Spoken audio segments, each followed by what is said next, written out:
There's a great scene in one of the epic movies of all time, Monty Python and the Search for the Holy Grail. They devise a plan to send what, for lack of a better word, we'll call a Trojan rabbit into the castle occupied by some Frenchmen. They want to take over the castle.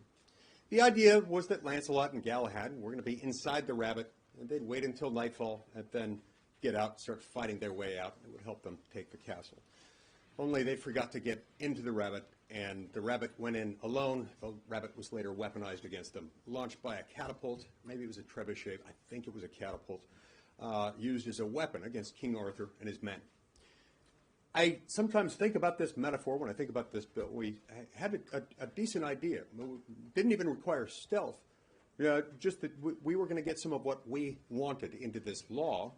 In exchange, many Republicans are reluctant to vote for more Ukraine aid, especially given that we've spent more on Ukraine military aid than any other nation, every nation combined. And in exchange, we'd get something out of it, too.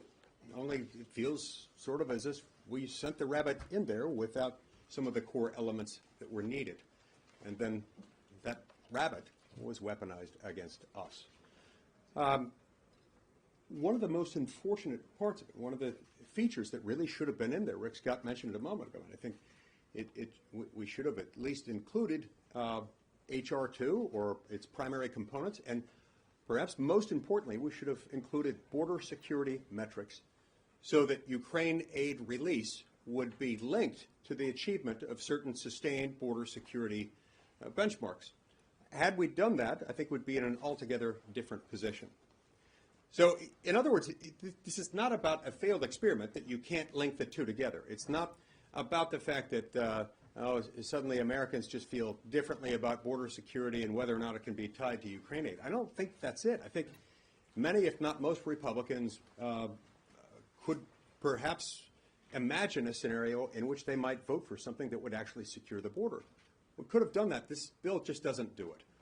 There are a whole lot of loopholes in it. Loopholes through which you could drive a Mack truck, a 747, and an Airbus A380 simultaneously through them. And that's concerning. It didn't have to be this way. This is one of the perils that we should watch out for in the future. When you allow someone to negotiate on behalf of the larger group, the Senate Republican Conference, and for whatever reason, those in charge of the negotiation and directly involved in them didn't want to share details and text along the way, a gulf can develop between the negotiators and those on whose behalf they're negotiating. A gulf that's so wide that when it finally comes out, the reaction is not at all what either party wanted. That is a concern.